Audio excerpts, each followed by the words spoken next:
Hello, this is Professor Teresa Pelkie. This is Session 15, Exporting and Importing Data. In this session, we'll look at how you can get data out of and into a MySQL database.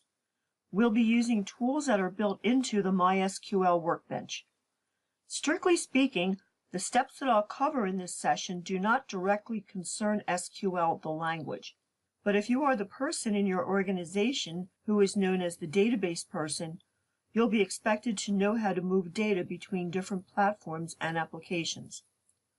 To get started, we'll look at how you can get data out of a MySQL database. This is often referred to as exporting data, as we are exporting it from the database. In MySQL Workbench, start by opening the navigator to the schema and the table that you want to export the data from. Right-click the table name as shown here. Click the Table Data Export Wizard item on the pop-up menu. The Table Data Export panel shown on this slide is displayed. It shows a drop-down that contains the schema and the table name that you selected for the export. The columns that are in the table are listed. By default, all of the columns are checked, meaning that all of the columns will be included in the export. If you only want a subset of the columns, you can uncheck the columns that you don't want. The Advanced button lets you view the select statement that is generated to get the data that you select. You can also specify a row offset value if you don't want to start from the first row in the table. The count value can be used to limit the rows that you will retrieve. You can use that if you are working with a table with many thousands of rows and you only want to retrieve a subset of the table. On this panel, you specify a file path and file name that you want to export the data to. You can select the output format for the data, either CSV or JSON. CSV stands for comma-separated values, and JSON stands for JavaScript Object Notation. CSV is the most widely used data interchange format, meaning that most applications will be able to work with a CSV file. JSON is widely used with web applications. Before exporting data to a JSON format, you may need to verify that the application that you are using can work with a JSON data file. The Options part of the panel lets you specify the line separator character, a character to enclose string data, and a field separator character. The default line separator is LF for line feed. This character is not visible in the text file, but it is used to display the text that follows it on the next line. Other values include CR for carriage return and CRLF for both the carriage return and line feed characters.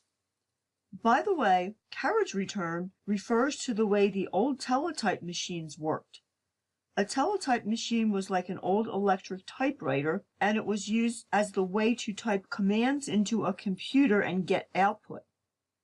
It was widely used before computer monitors were available. The carriage return refers to the movement of the typewriter back to the starting position on a line. It's not that important that you know this, but you'll find a lot of computer terminology and concepts are based on the technologies and devices that were used with the earliest computers from the mid-20th century. The enclosed strings in character is a double quote character.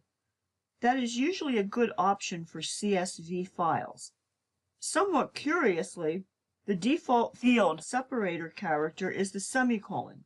This is contrary to the file name CSV, separated. You should change this from the semicolon to a comma. After specifying the output file name and options, you can run the export. The result of exporting to a CSV file is shown on this slide on the left. This shows the CSV file open in the Windows Notepad program. The first row contains a list of the column names. Note that each character value is enclosed in the double quote characters, and each of the column and field names is separated by a comma character. In a CSV file, columns that contain numeric data are not enclosed in double quote characters. If you have Microsoft Excel installed on your PC or Mac, you may be able to just click on the CSV file name to open it in Excel. If the CSV file extension was not associated with Excel, you can go into Excel and open the CSV file. The right side of this slide shows the CSV file open in Excel. You can see that the column headings that were exported are shown in the first row, followed by the rows of data. Being able to quickly export data from a database into a CSV format is a valuable skill to have. Many users work with Excel as their primary application for working with data. Just as you can export data from MySQL to a CSV file, you can also import data from a CSV file into MySQL. As I mentioned earlier, the CSV format is the most widely used data interchange format. Most widely used applications have features that let you export data into a CSV format. For example, you can easily save an Excel worksheet into a CSV file, so the worksheet data can be imported into another application. To import data into MySQL, go back to the workbench. Right-click on a table. This time, select the Table Data Import Wizard item from the pop-up menu as shown on the left side of this slide. You can use this technique if you want to import data into an existing table. If you don't already have a table in your schema to import into, or if you want to import data into a work table before moving it into an actual table, you can right-click on the table's item itself under the schema. This is shown on the right side of the slide. When you right-click on the table's item, you get a shorter pop-up menu. The shorter menu also has the Table Data Import Wizard item. After you click the Import Wizard item from either of the pop-up menus, you'll be asked to select the CSV or JSON file format to import. Select the CSV or JSON file to import. I don't show that here, but we'll assume that you have a CSV file to work with for the import. The Import Wizard next displays the Select Destination panel shown on the left side of this slide. On that panel, you can specify an existing table to import into, or you can select the option to create a new table. We'll use the New Table option for this import. Now, a quick note and suggestion about importing data using CSV files. It can be very difficult to get the import to work successfully, especially if you are trying to import data into an existing table. If there is any data in the CSV file that is not valid, the import will fail.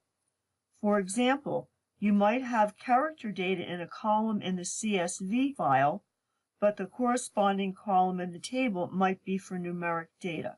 So when you get a CSV file, rather than try to import it directly into an existing table, it is probably a better idea to import it with the Create New Table option. That way, a new table will be created for you, and the data will be imported into that table. Using that technique, the actual table is not affected. If you have bad data in the CSV file, you can correct it and try the import again to the new table. Once you've been able to successfully import from the CSV file and verify that all of the data is correct, then you can import it to the existing table. When you choose the Create New Table option, the panel shown on the right side of this slide is displayed. You can use the encoding set to UTF-8, which is a standard way of working with ASCII data. The Import Wizard shows the list of columns and the data type that will be assigned to the column. The column names are based on the first row of data in the CSV file. If you don't see column names, you need to check the CSV file itself using a program like Windows Notepad. Sometimes a CSV file is exported without column headings, meaning the first row in the CSV file starts with data, not the column headings. If you have a CSV file like that, without column headings, you may need to manually type in a new row in the CSV file that contains the column headings you need. The import wizard tries to determine the data type to use, based on examining several rows of data in the CSV file. There are several types of data that might be represented in a column, for example, integer, date time, binary, double, and text. If the wizard has not selected the Create Data Type, you can change it, but you need to ensure that the values in the column for all of the rows in the CSV file are the same data type. After verifying all of the columns and data types, you can run the import. If that works successfully, you'll have a new table in the schema. At that point, you can use any of the Workbench tools and SQL statements to work with data in the new table. To finish up, we'll look at another widely used technique to work with data. This is called ODBC, which is commonly referred to as Open Database Connectivity. ODBC is available for all of the most widely used database management systems, and it is also available for other types of data such as Excel, text files, and Microsoft Access. In the example that I'll show you, we will be using the MySQL ODBC driver to import data into Excel. This will be an alternative to the CSV technique that I showed you a few minutes ago. To get started, go to the URL shown at the bottom right of this slide. This is a page where you can download the official MySQL ODBC driver. Because we will be using the MySQL ODBC driver inside of Excel, we need to download a version that is compatible with Excel. On the ODBC webpage, click the link for the previous GA version. GA stands for Generally Available, meaning it was released to the public. Go to the page for the 5.3.10 version. You can select the version for your operating system. There are versions for Windows, Mac, several versions for Linux and Unix. You also need to select the OS version. To work with Excel, you need the 32-bit version, not the 64-bit version. After you select the version, download it. You can run it as part of the download process or save the file and run it after it is downloaded. After you download and install the MySQL ODBC driver, you need to configure it. In Windows, go to the Control Panel. From there, select the Administrative Tools item. Then select the ODBC Data Sources 32-bit item. On the ODBC Data Source Administration panel, shown in the upper left corner, click the Add button. Scroll through the list of ODBC drivers and select the MySQL ODBC 5.2 ANSI driver. After you select the MySQL ODBC driver, the panel shown on this slide is displayed. You need to enter a data source name. On this slide, the data source is MySQL. You will use the DSN or data source name in other applications to connect to the MySQL database. You can enter an optional description. The description is displayed when you have a list of DSNs to select from. Next, you enter the TCP/IP server name or IP address where the MySQL database is located.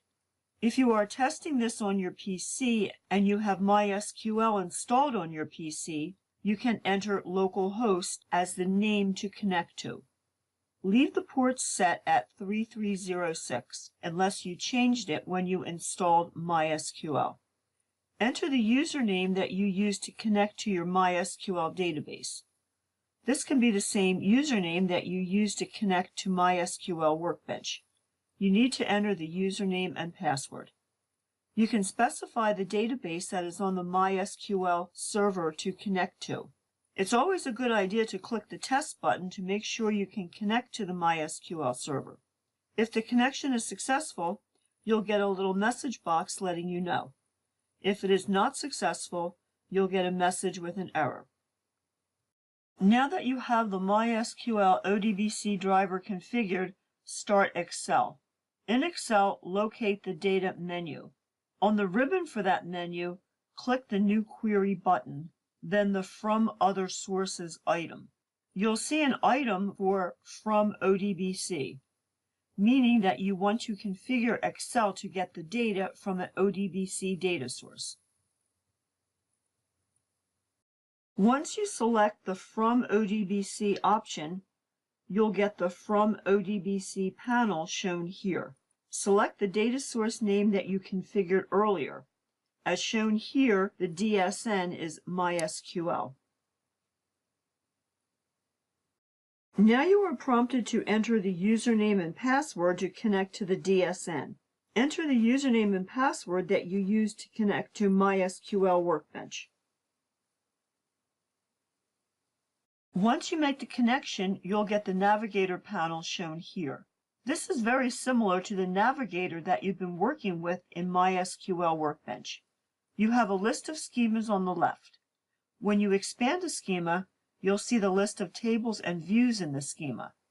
When you click on a table or view, you'll get a preview of the data in the Navigator.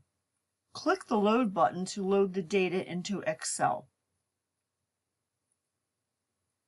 Excel now works with the ODBC driver and the selection that you made. It loads the data from the table or view into a worksheet. Excel applies a table style to the data. It also configures the columns for filtering the data. In each column header, there is a drop-down button. When you click the drop-down, you'll see a list of data values that are in that column. You can check and uncheck values to be included in the column. This takes the place of a where clause. All of the data is returned to the worksheet. After the data is in the worksheet, you can use the Excel filtering options to work with just a subset of the data. Based on what you've seen in this video, you have at least two ways that you can get data from a MySQL database into Excel. The first way was by exporting a CSV file from MySQL, then opening the CSV file in Excel. The second way was to configure the ODBC driver, then work with the ODBC DSN inside of Excel. So the question is, which way should you use? First of all, you need to configure the ODBC driver on the PC or Mac where you will be using ODBC. That being said, the configuration is a one-time step. You don't need to do that configuration each time before you use it, but you do need to go through the install and initial configuration steps. So there is a bit more work to be done on each machine where you will use ODBC.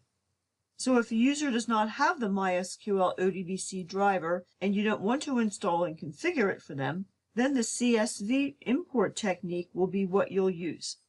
The advantage of using CSV import is that it is very simple to import the CSV into Excel, and in most installations, just double-clicking a file with a CSV extension will open it in Excel. The disadvantage of the CSV technique is that you or somebody will need to produce the CSV file for the user. If the user needs CSV files on a regular basis, you can probably create scripts that run on MySQL Server to automate the creation of the CSV files. But if the user only occasionally needs a CSV file, you may need to supply it to them on an as-needed basis. The disadvantage of using the ODBC driver is obvious. You or your user need to download it, install, and configure the driver on each PC that will be using it. Keep in mind those are one-time steps. The advantage of using the ODBC driver is that the user can run their own downloads on demand. That is, they can download data into Excel whenever they want to without having to request or work with a CSV file. Both techniques yield the same results. With the ODBC download, Excel applies a style to the worksheet and supplies the filtering options. This is the last video presentation for this semester. Thank you for taking this course. I hope it will be useful for you in your future work.